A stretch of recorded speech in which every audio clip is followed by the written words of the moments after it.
Wewe nani senga? Ogoniwa. Ni mimi mtumishi. Tangu nimeachwa na mke, huduma haiendi. Nahitaji kuoa tena. Nipate mke. Ushauri wako baba, nipate mke. Nikamuoe nani jamani? Unafahamu ndoa maana yake kabisa? Ndoa maana yake si ni kwaje? Mwanamke anawaacha wazazi wake, anaambatana na mimi. Na mimi naacha wazazi wangu. Sasa mimi nilishawaacha kitambo. Niko mwenyewe, sina mtu mpaka sasa hivi.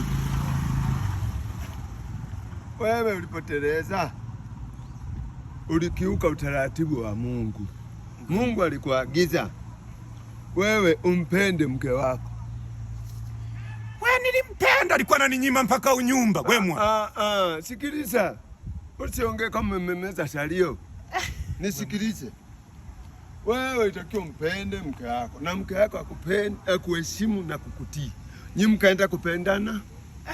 Alafu kwenye hatua za kupata mke uliangalia maumbile ya mke, kuangalia neno mke. Wewe ni mfupi, yule hana maumbile. Kuna mwanamke, kuna mke hana maumbile, yule ni mfupi, kifupi hivi kinene. Ndio maumbile hayo ulichagua mwenyewe ukiwa mrefu.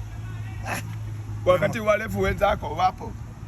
Wewe uangalie wapo ulijikwaa. Naenda kuoa kwa Mwaso. Alipo Juma Mkikuru Juma tunamuita nani? Tulinagwe, naenda kumuoa Tulinagwe.